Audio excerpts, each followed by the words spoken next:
우리 목동교회 가족 여러분 안녕하세요. 안녕하세요. 이제 일주일에 또 모든 무거운 짐들을 내려놓고 저희가 하나님 앞에 편히 쉬는 또 안식일이 시작되었습니다.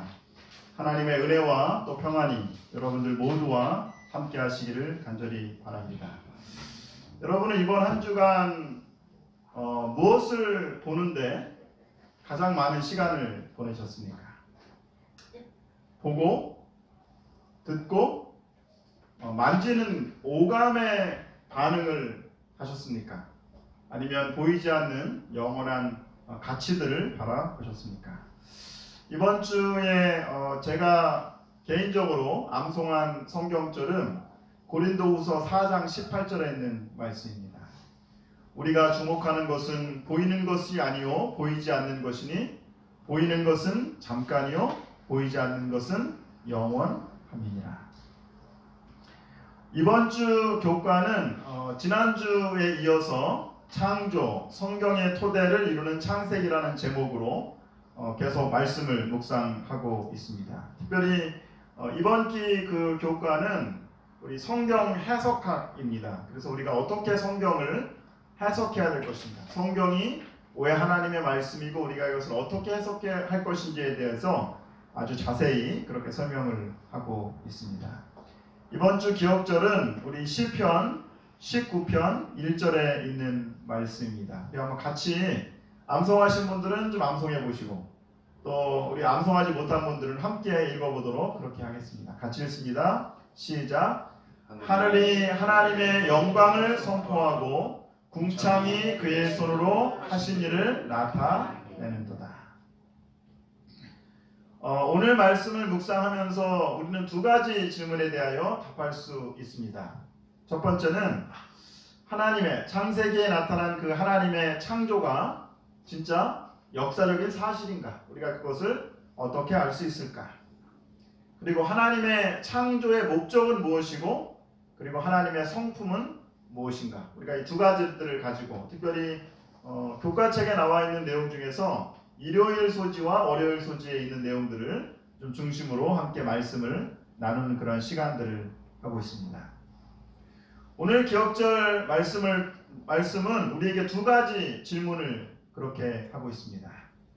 하늘이 하나님의 영광을 선포하고 궁창이 그의 손으로 하신 일을 나타내는도다.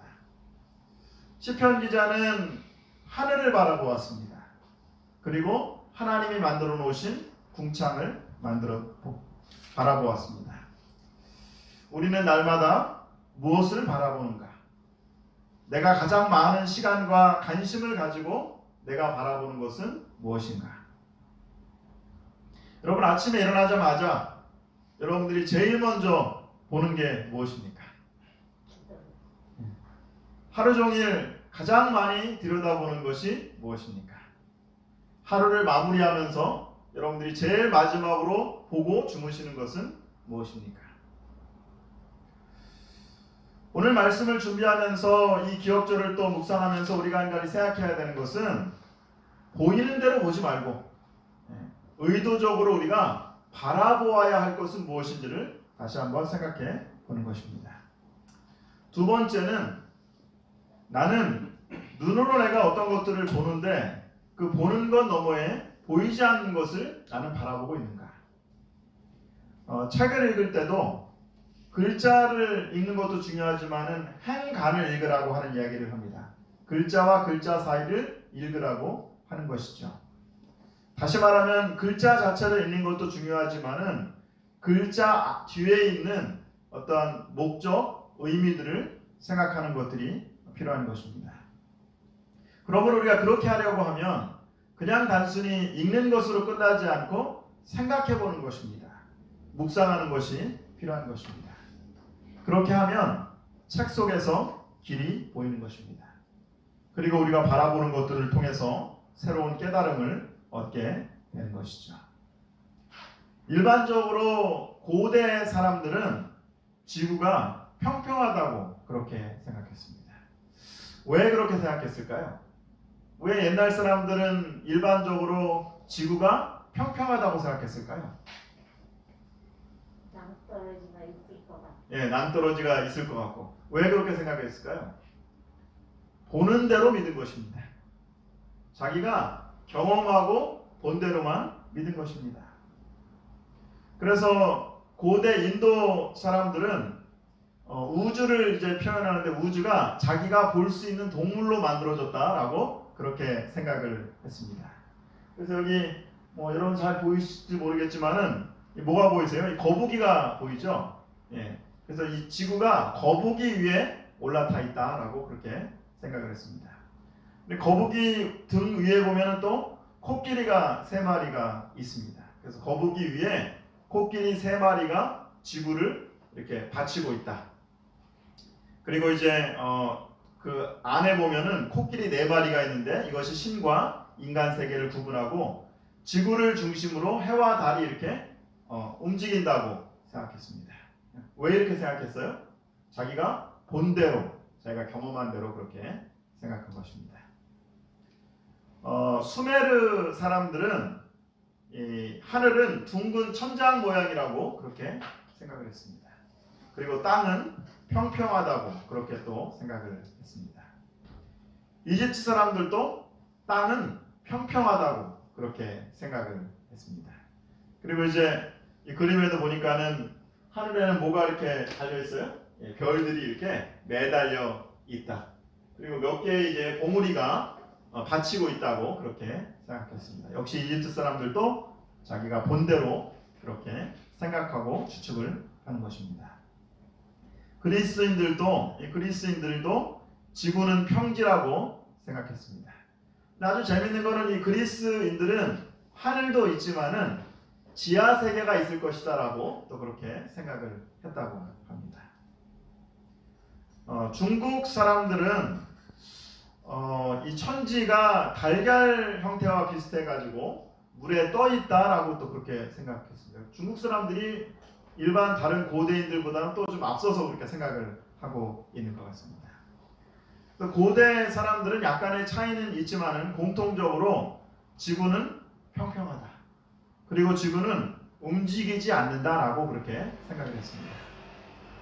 그러면 성경에는 무엇이라고 말씀을 하고 있을까요? 고대 사람들은 지구는 평평하고 움직이지 않는다고 생각했는데 성경은 무엇이라고 말하고 있습니까?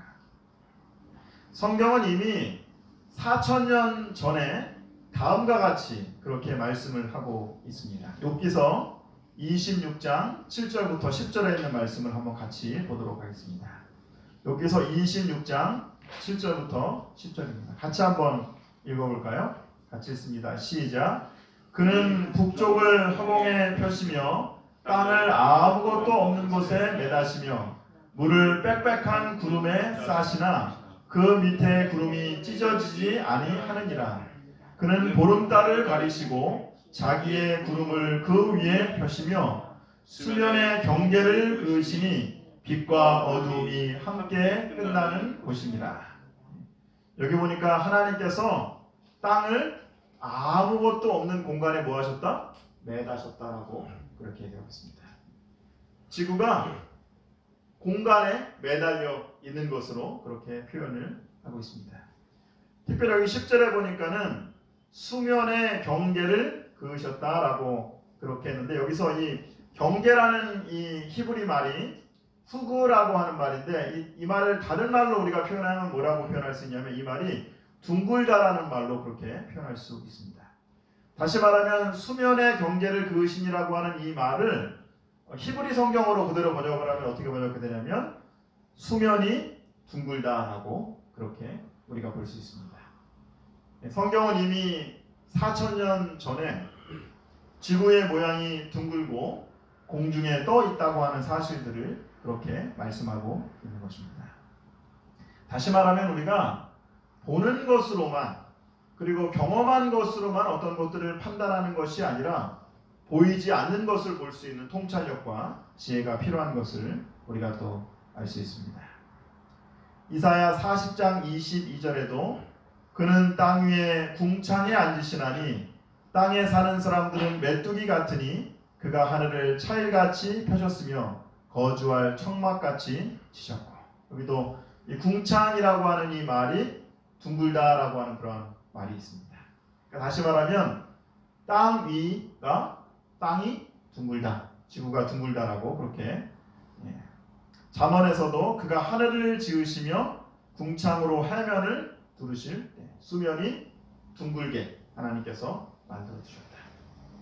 그러니까 성경은 여러 곳에서 지구가 둥글다고 하는 사실들을 우리에게 그렇게 이야기하고 있습니다.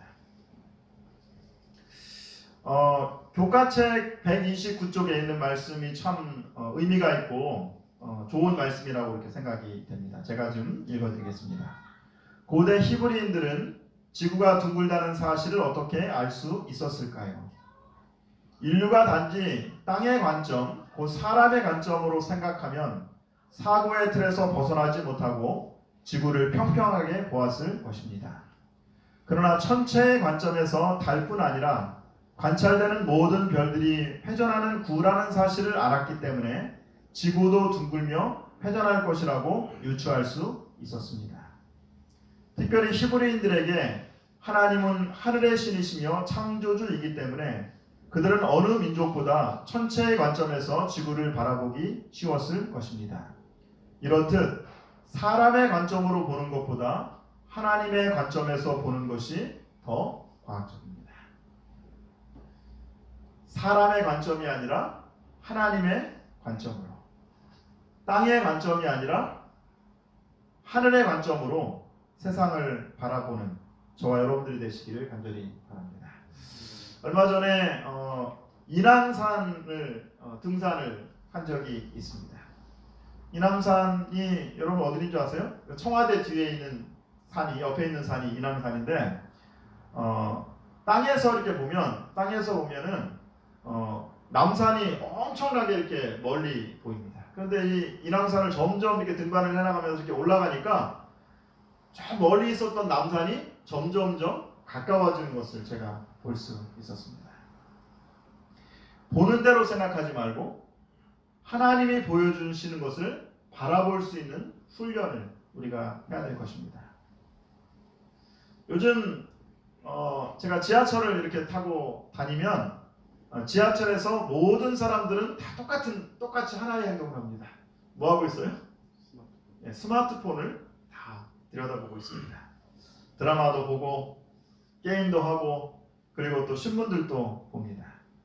저도 마찬가지인 것 같아요. 저도 스마트폰을 자주 이렇게 고개를 숙여서 보게 됩니다. 어쩌면 우리는 수많은 정보 속에서 그렇게 살아가고 있습니다. 너무 많은 것들을 그렇게 보는 것이죠.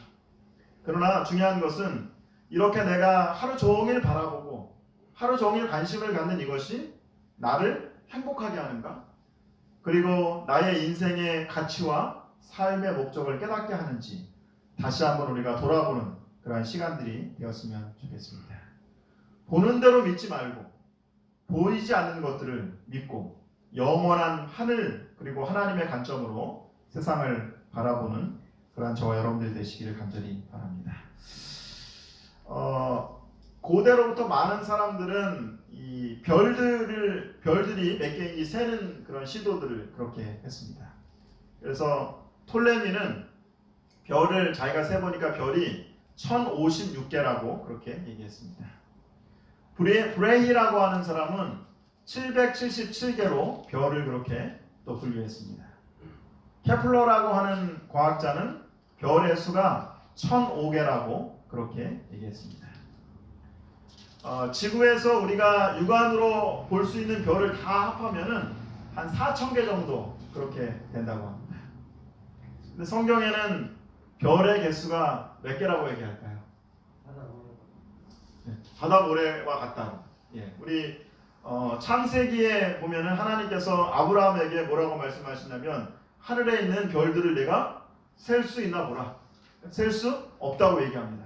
그러면서 하나님께서 뭐라고 하냐면 이 별들이 바다 모래와 같다. 예레미야 33장 22절에는 뭐라고 말씀하시는지 한번 같이 좀 보겠습니다. 같이 한번 읽어보겠습니다. 시작. 하늘의 만상은 셀 수 없으며 바다의 모래는 측량할 수 없나니 내가 그와 같이 내 종 다윗의 자손과 나를 섬기는 레위인을 번성하게 하리라 하십니다.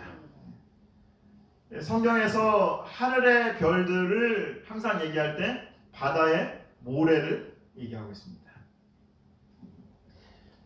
오늘날 천문학자들은 하늘에는 최소한 10의 26승계의 별이 있다고 그렇게 얘기했습니다. 10의 26승계라고 하는 것은 10의 0이 몇 개 붙는 거예요? 26개 붙는 것입니다. 그러면 이 정도가 어느 정도 숫자냐? 이 정도 숫자를 우리가 파악한다 그러면은 전 세계에 있는 모래알 숫자가 한 이 정도 될 것이다 라고 그렇게 얘기하고 있습니다. 성경이 별의 숫자가 모래알과 같다고 한 것이 또 어떻게 보면 맞는 것 같아요. 사실상 인간이 별의 숫자를 세는 것은 불가능합니다. 만약에 우리가 1초에 100을 셀 수 있다고 생각을 하면은 100을 셀 수 있다고 생각하면 10의 26승을 우리가 센다고 하면 어느 정도의 시간이 걸리냐면 100만 조 년이 걸린다고 합니다. 인간은 뭐 할 수 없어요? 별을 셀 수 없는 것이죠. 1643년에 이탈리아의 과학자 톨리첼리는 공기의 무게를 재는 기계를 발명했습니다. 이 기계가 우리가 기압계라고 그렇게 얘기하죠. 그래서 공기에도 무게가 있다는 사실들을 그렇게 발견하게 되었던 것입니다. 그런데 톨리첼리가 기압계를 만들기 3500년 전에, 그리고 지금으로부터 4000년 전에 욥기서 28장 25절에는 바람의 경중을 정하시며 물을 대어 그 분량을 정하셨다고 얘기하면서 이 공기에도 뭐가 있다? 무게가 있다고 얘기하고 있습니다. 특별히 영어 성경에 보니까 이 바람의 경중이라고 하는 이 단어를 어떻게 번역을 했냐면 공기의 무게라고 그렇게 번역을 했습니다. 하나님께서 정말 우리가 보이는 대로 믿는 것이 아니라 보이지 않는 것을 믿도록 이렇게 여러 가지 것들을 우리에게 준비시켜 주시고 또 하신 것을 다시 한번 보게 되는 것입니다. 그러므로 이사야 40장 26절에 하나님께서 우리에게 이렇게 말씀을 하고 있습니다. 같이 한번 읽어보겠습니다. 시작. 너희는 눈을 높이 들어 누가 이 모든 것을 창조하였나 보라.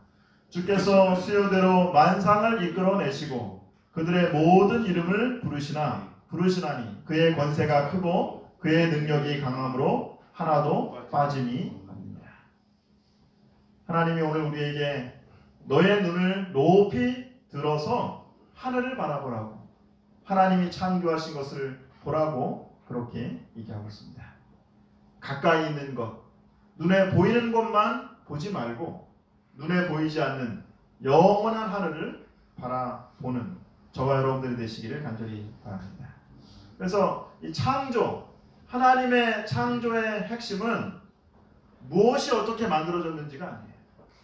우리가 창세기 1장, 2장을 읽으면서 첫째 날 뭘 만드시고 둘째 날 뭘 만드시고 이렇게 그런 것들을 되게 중요시하는데 창조의 핵심은 무엇이 어떻게 만들어졌는지가 아니라 누가 왜 만드셨냐고 하는 것입니다.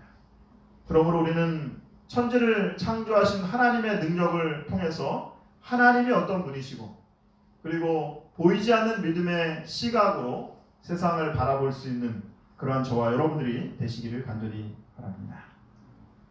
땅이 해마다 풍부한 소출을 내고 태양주위를 공존하는 것은 천연계의 본래부터 존재하는 능력에 의한 것이 아니다. 무한한 능력의 손이 이 지구를 인도하시면서 깊이 역사하고 있는 것이다. 그 공전 궤도에서 지구를 유지하는 것은 순간순간 작용하시는 하나님의 능력이다.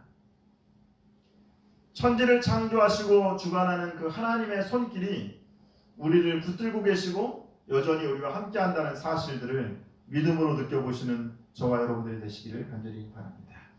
때때로 세상을 살아가다 보면 보이지 않는 것을 우리가 보아야 하는 것입니다. 이것이 바로 하나님의 관점이고 이것이 바로 하늘의 관점으로 세상을 바라보는 것입니다. 두 번째 우리가 좀 같이 이번 주 교과를 통해서 묵상해 봐야 될 내용은 하나님이 왜 인간을 창조하셨을까? 그리고 하나님의 성품은 무엇일까에 대한 것입니다. 왜 하나님이 인간을 창조하셨을까요? 그리고 하나님의 성품은 무엇입니까? 고고학자들이 고대 이집트와 또 근동 지방에서 창조와 홍수에 대한 설화들을 그렇게 발견을 하게 됩니다. 그런데 이런 설화들을 보면은 얼핏 읽어보면은 창세기와 너무나 유사하고 똑같다는 사실들입니다. 그래서 사람들이 이야기하기를 어떻게 얘기하냐면 이거 봐라. 성경에서 말하는 이 창세기가 사실은 고대 근동 지방에 있는 이 설화들을 그냥 모방한 것이다 라고 그렇게 얘기했습니다. 그게 과연 사실일까요? 창세기의 기록이 고대 근동 지방의 설화들을 그대로 모방한 것일까? 하나님의 창조의 목적과 품성이 무엇인지를 우리가 다시 한번 또 생각을 해보게 되는 것입니다. 19세기 중반에 영국의 고고학자인 오스틴 할리 레이어드라고 하는 사람이 아시리아의 수도였던 니느웨, 지금 이라크의 모술 지방입니다. 그 지방에서 유적을 발굴하던 중에 아슈르바니팔이라고 하는 왕의 도서관 유적지에서 7개의 점토판을 발견하게 됩니다. 이것이 그 유명한 에누마 엘리시라고 하는 바로 고대 근동 지방의 이제 창조 대설화입니다. 서론에는 이렇게 쓰여 있습니다. 위에 하늘이 아직 불리지 않았고 아래 마른 땅이 이름으로 불리지 않았을 때 신들의 아버지 태초의 압수와 신들을 낳은 티아마트가 자기들의 물을 한데 섞고 있었다. 늪지가 형성되어 있지도 않았고 섬도 나타나지도 않았다. 신이 나타나지 않아 이름으로 불리지 않았고 운명이 결정되지 않았다. 그리고 신들이 그들 안에서 생겨났다. 여기 이 고대 근동 지방의 이 창조 설화인 에누마 엘리시를 우리가 보면은 창세기의 말씀과 유사한 말씀들을 우리가 보게 됩니다. 이게 보니까는 하늘이 없고 땅이 없는데 물이 있다고 이제 그렇게 얘기해요. 근데 성경에도 우리가 보면은 하나님께서 뭐라고 말씀하세요? 땅이 혼돈하고 공허하며 흑암이 깊은 위에 있다고. 하나님께서 이 물을 나누어 가지고 물과 물 사이를 이렇게 나누셨다고 하는 것들이 얼핏 보면 창세기의 기록과 이 에누마 엘리시의 기록이 아주 비슷하게 그렇게 또 보이는 것입니다. 근데 여기까지는 비슷한데 그 후의 내용은 전혀 다릅니다. 태초부터 혼돈 속에서 담수를 다스리는 압수와 바닷작물을 다스리는 티아마트 사이에서 이 신들이 이 자식을 낳습니다. 그 고대 근동 지방의 신들은 자식을 낳아요. 그래서 라무와 라하무와 아인샤르라고 하는 그런 신들을 이렇게 낳는데 이 낳은 아들 중에 하나가 바벨론의 가장 최고의 신이라고 얘기하는 마루둑이라고 하는 그런 신이 있습니다. 그런데 이 마루둑이 자기 부모와 이렇게 싸움을 벌이게 됩니다. 싸움을 벌여가지고 어머니인 티아마트를 죽이고 마루둑이 아들이 엄마를 죽이고 승리하게 됩니다. 그리고 나서 이 엄마의 시차를 둘로 나누어 가지고 하늘과 땅을 창조한 것입니다. 그리고 그 점토에 신의 피를 섞어 가지고 사람을 창조했습니다. 그래서 그동안은 작은 신들이 노동을 했는데 이제는 사람을 창조해 가지고 사람으로 하여금 노동을 하기 위해서 사람을 창조했다라고 그렇게 얘기하고 있습니다. 아카드의 아트라하시스라고 하는 또 바벨론 창조 홍수 대서사시가 있습니다. 이거는 우리 교과책에 나오는 내용입니다. 왜 신들이 인간을 창조했는지 이 아트라하시스에서는 이렇게 또 이야기하고 있습니다. 인간 대신 신들이 일을 하고 짐을 졌을 때 신들의 짐이 너무 무겁고 그 노역이 너무 심하며 고통이 너무 많아 자국 여신에게 자손을 생산하게 하여 인간들에게 신들의 짐을 짊어지게 하자. 지능을 가진 신 게시튀엘을 그들의 모임 중에서 살해했다. 난투가 진흙을 섞었다. 그의 살과 피에. 여기 보니까는 이 최초의 인간이 진흙으로 만들어졌다고 하는 장면들은 비슷한데 창세기와 그리고 고대 창조설은 어떻게 다른가?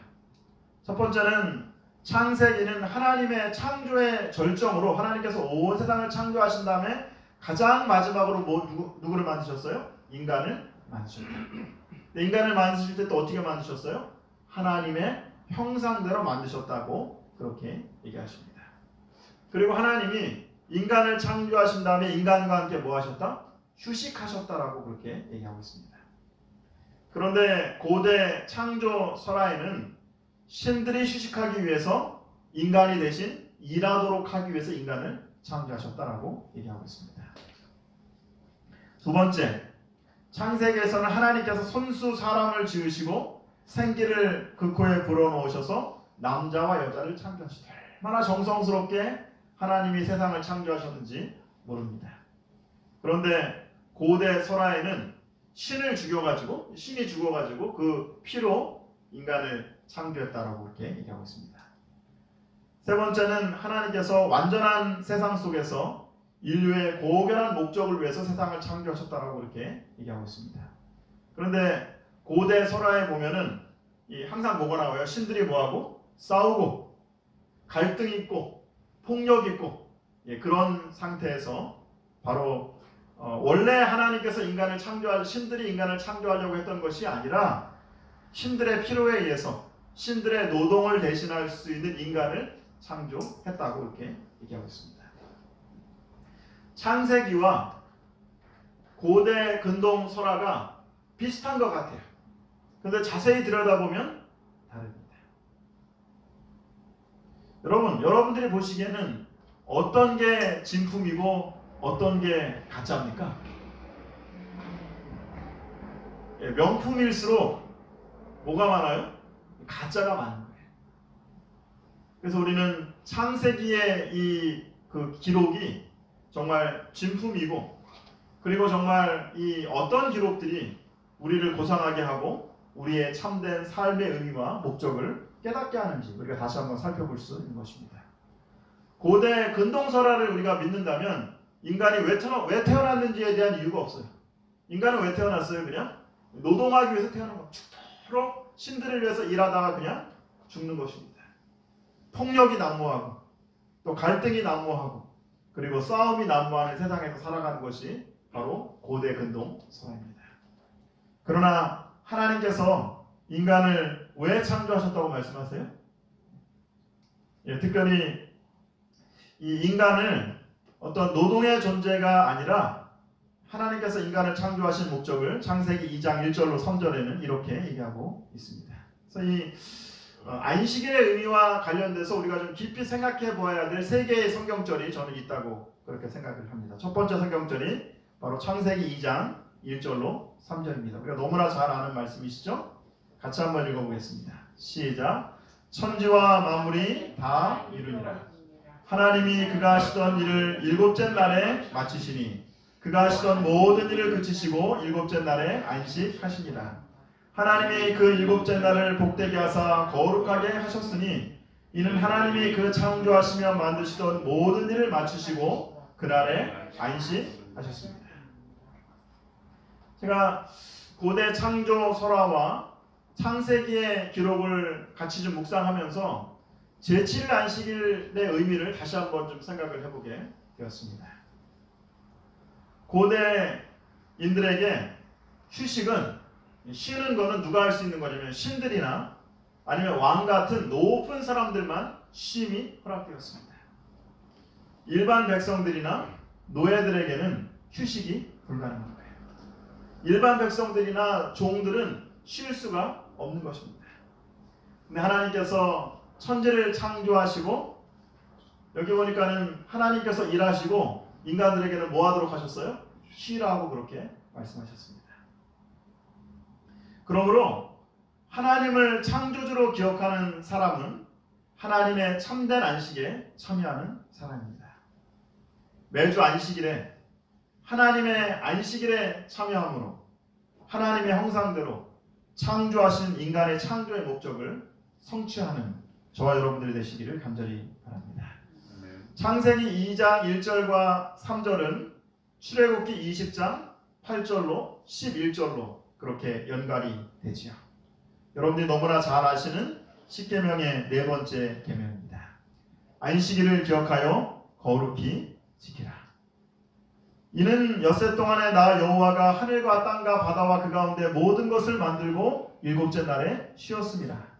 그러므로 나 여호와가 안식일을 복되게 하여 그날을 거룩하게 하였느니라.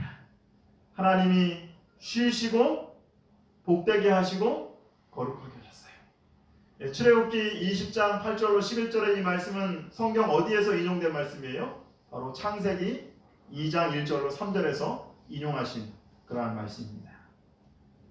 그러므로 우리는 매주 안식일에 하나님을 예배하고 하늘과 땅과 바다와 그 가운데 모든 것을 만드신 창조주 하나님을 예배하는 그러한 시간들을 갖게 되는 것입니다. 출애굽기 20장 8절과 11절은 요한계시록 14장 7절로 또 연결됩니다. 같이 한번 읽어보겠습니다. 같이 읽습니다. 시작. 그가 큰 음성으로 이르되 하나님을 두려워하며 그에게 영광을 돌리라. 이는 그의 심판의 시간이 이르렀음이니 하늘과 땅과 바다와 물들의 근원을 만드신 이를 경배하라 하더라. 요한계시록 14장에서는 하나님의 백성 그리고 성도의 특징이 하나님의 계명을 지키며 예수의 믿음을 가진 자라고 이렇게 말씀하십니다. 그리고 첫째 천사의 기별을 말씀하시면서 하나님을 두려워하고 그에게 영광을 돌리라라고 말씀하십니다. 그런데 어떤 하나님을 우리가 경배해야 된대요? 우리가 경배하는 그 하나님은 어떤 하나님이에요? 하늘과 땅과 바다와 물들의 근원을 만드시니. 어디에서 인용한 말씀이에요? 출애굽기 20장 11절에서 인용한 말씀입니다. 그러므로 우리는 매주 안식일 하나님께서 우리에게 주신 이 안식일은 창조주 하나님을 예배하고 그리고 이를 통하여 우리가 하나님께 영광을 돌리는 그러한 시간입니다. 그리고 우리의 삶 속에서 안식일을 지킴으로 말미암아서 하나님의 형상을 드러내는 그런 저와 여러분들이 되시기를 간절히 바랍니다. 자, 이번 주 기억절 시편 19편 1절 한번 다시 한번 저희가 암송해보고 또 읽어보겠습니다. 같이 하겠습니다. 시작. 하늘이 하나님의 영광을 선포하고 궁창이 그의 손으로 하신 일을 나타내는도다. 천연계와 성경은 둘 다 하나님의 사랑을 우리에게 보여준다. 지구는 둥글다라고 얘기했던 지동설을 주장했던 갈릴레오 갈릴레이는 하나님은 우리에게 두 권의 책을 주셨는데 한 권은 자연이라는 책이고 다른 한 권은 성경책이다. 우리는 하나님의 솜씨를 하나님이 주신 자연이라는 책에서 배운다. 시편 19편은 천연계에 관한 시들 중에 가장 유명한 그러한 시이고 널리 알려진 그러한 시입니다. 가장 많이 애송되는 그러한 시이죠. 시편 19편에서 1절부터 6절까지는 하늘이 하나님의 영광을 선포하고 궁창이 그의 손으로 하신 일을 나타내는도다라고 하면서 시편 기자는 하나님이 창조하신 천연계에 나타난 하나님의 영광을 선포하고 그리고 찬양을 하고 있습니다. 그리고 7절부터 10절까지는 하나님의 율법에서 드러나는 하나님의 영광을 찬양하고 있습니다. 다시 말하면 하나님의 말씀이 어떻게 하나님의 영광을 드러내는지를 구체적으로 그렇게 얘기하고 있습니다. 그리고 마지막 11절부터 14절에는 천연계와 하나님의 말씀을 묵상하는 사람이 천연계와 하나님의 말씀을 묵상하는 사람들의 기도를 그렇게 기록하고 있습니다. 시편 19편 14절에는 나의 반석이시오 나의 구원자이신 여호와여 내 입의 말과 마음의 묵상이 주께 연락되기를 원합니다. 천연계가 하나님의 영광을 선포하고 그리고 하나님의 말씀이 하나님의 영광을 선포합니다. 그러므로 우리는 천연계와 성경을 통하여 하나님이 어떤 분이신지 그리고 우리가 누구인지를 다시 한번 살펴보고 또 발견을 하게 되는 것입니다. 찬미가 742장 저높고 푸른 하늘과 수없이 빛난 별들이라고 하는 이 찬양은 유명한 작곡가인 하이든의 오라토리오 천지창조의 일부 마지막 부분에 나오는 그 찬양입니다. 하이든의 이 천지창조는 핸델의 메시아와 더불어서 가장 자주 연주되는 오라토리오 중에 하나입니다. 신앙심이 돈독했던 이 하이든은 그가 어떤 작곡을 하든지 간에 어떤 글을 쓰든지 간에 작품의 첫 페이지마다 영광은 오직 하나님께라고 그렇게 하는 글을 써놨다고 합니다. 하나님을 경외하는 그리고 하나님을 정말 사랑했던 이 하이든의 이 글이 바로 이 찬미가 742장입니다. 그리고 이 글을 이제 이 찬미가를 작사한 조셉 에디슨은 시편 19편에서 영감을 받아서 그리고 바로 이 글을 그렇게 기록했다고 그렇게 얘기하고 있습니다. 이번 주 교과책에서 이번 주 5월 25일 월요일 교과책에서 이렇게 말씀을 하고 계십니다. 하나님께 단련받은 사람은 각자 자기 자신, 자연, 하나님과 조용히 교제할 시간을 마련해야 합니다. 마음에 말씀하시는 그분의 음성을 반드시 개인적으로 들어야 합니다. 그렇게 활력을 찾은 사람은 분주한 군중팀에서 삶의 격렬한 투쟁으로 인한 긴장 속에서도 빛과 평화의 분위기에 감싸일 것입니다. 그런 사람은 신체적, 정신적 능력을 새롭게 얻습니다. 이번 주 그 기도력 5월 25일 월요일 기도력에 있는 말씀입니다. 하나님께 단련받은 사람은 자기 자신, 자연, 하나님과 조용히 교제할 시간을 마련해야 하는 것입니다. 다시 말하면 보이는 대로 보는 것이 아니라 보이지 않는 영원한 것을 보기 위하여 우리는 우리 자신에게 대화해야 하고 천연계와 대화를 나눠야 하고 그리고 하나님의 말씀을 통하여 우리가 대화를 나누게 되는 것입니다. 우리가 이런 것들을 통해서 우리 각자에게 말씀하시는 하나님의 음성을 듣게 되는 것입니다. 그러면 어떤 일이 일어나요? 이렇게 해서 에너지를 가지고 활력을 갖는 사람들은 삶의 격렬한 투쟁 가운데서도 빛과 평화의 분위기 가운데 있게 될 것입니다. 그런 사람들은 신체적, 정신적 능력을 얻게 될 것이라고 얘기하고 있습니다. 하늘이 하나님의 영광을 선포하고 궁창이 그의 손으로 하신 일을 나타내는도다. 오늘 말씀을 묵상하면서 우리는 두 가지 질문을 함께 했습니다. 첫 번째 질문은 하나님의 창조가 정말 역사적인 사실인가? 우리가 오늘 살펴보니 하나님의 창조가 역사적인 사실입니까? 사실입니다. 그러므로 우리는 보는 대로 바라보지 말고 보이지 않는 것을 보고 특별히 천연계와 성경을 통하여 하나님의 영광을 볼 수 있는 그런 저와 여러분들 되시기를 간절히 바랍니다. 두 번째, 오늘 말씀을 정리하면서 가장 중요한 이 질문, 하나님의 창조의 목적과 하나님의 성품은 무엇인가? 하나님이 인간을 자신의 형상대로 창조하셨습니다. 그리고 하나님과 함께 안식하게 하시고 하나님의 영광을 돌리게 하셨습니다. 그러므로 인간이 하나님의 형상대로 창조된 인간이 하나님의 형상을 반사하고 하나님의 영광을 드러낼 수 있는 가장 좋은 것은 하나님이 쉬신 대로 쉬는 것입니다. 이번 한 주간 천연계와 또 성경을 통하여 하나님이 사랑이심을 발견하는 저와 여러분들이 되시기를 간절히 바랍니다.